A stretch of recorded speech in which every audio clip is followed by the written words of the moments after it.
Last December, a company that ran summer camps for American kids flew to Israel, walked to Tel Aviv Stock Exchange and raised $211 million.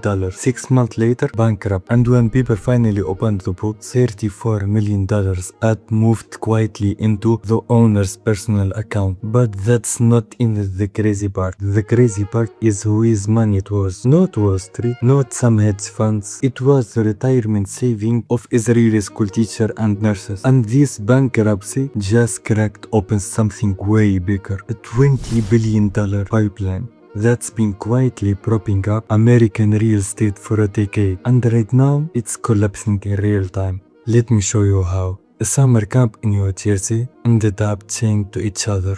Because once you see it, you can't unsee it. It starts with the law almost nobody outside Israel has heard of. In 2008, Israel made pension mandatory. Every employer, every employee, you contribute. No choice. And that's created a monster. A pile of retirement money that grew from about $390 billion to over $1.1 trillion. One problem. Israel is a small country. Its stock exchange was actually shrinking from around 800 listed companies down to under 600. So you've got this ocean of money legally required to invest somewhere and nowhere to put it. That money needed to hit the country. And in 2014, someone showed up with the perfect offer. American real estate developer. Big New York names. Redstone related Moynihan started flying to Tel Aviv and selling bonds to Israeli institutions. And for the Americans, this was almost too good to be true. Cheaper rates than home, way loser terms, leverage up to 80 and 90%. But the real magic trick was the rating. A mid-sized Brooklyn developers that would be rated junk in New York, in Tel Aviv, the local agencies rated the same company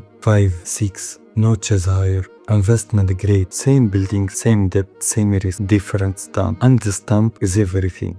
Because pension funds are only allowed to buy safe assets. The rating is what made junk legal for grandma's retirement accounts. Oh, one more detail. The bonds weren't even issued by the companies that own the buildings. They were issued by shell companies in the British Virgin Islands. Remember that. It's going to matter. 14 years, the machine just ran. Over $20 billion flowed from Israeli paychecks into American towers, apartment block, and yes, summer camp. Then the currency moved. See, everyone thought the price of that money was the interest rate. It wasn't. The real price was hiding in exchange rate. These developers brought in shekels, but their buildings earns dollars, rent in dollars, debt in shekels. In 2025, the dollar dropped 9.4%, kept falling into 2026. The shekel hits its strongest level in the 30 years. Here is what that does say. You borrowed 100 shekel million back when the rate was 3.75.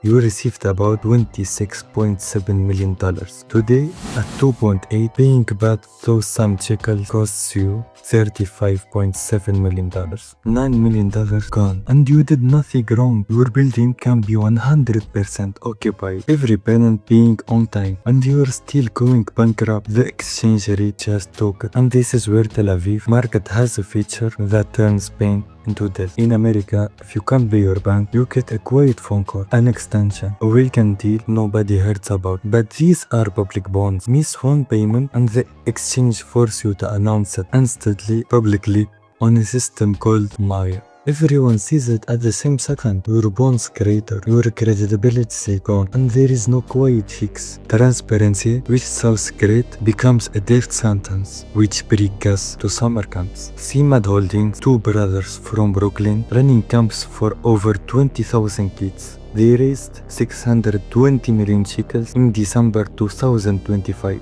Rated investment grade. By the way, and where did the money go? About $50 million bought properties from the brothers themselves. Another $50 million repaid loans they had personally guaranteed. And then $34 million left the company for their personal account without board approval. They say it was inadvertent, an accounting leftover.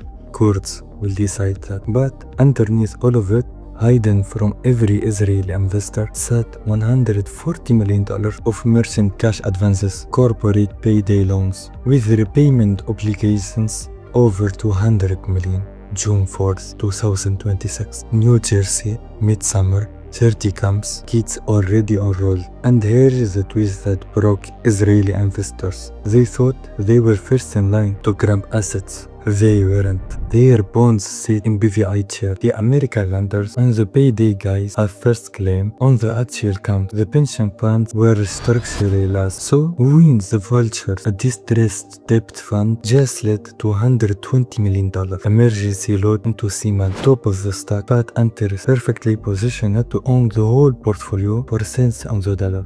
And this all happening while $875 billion of American commercial real estate debt comes due this year. The exit refinancing at home is blocked. Here is the thing I can't stop thinking about. Risk never disappears. It just moves until it finds someone who doesn't know they're holding it. In this trade, that someone was a teacher in Tel Aviv and 9-year-old at camp in New Jersey. Neither of them signed anything. Both of them are counterparties. So when someone offers cheap money, the interest rate is the wrong question. The right question is, who's actually paying for this? Because if you can't tell, it might be you.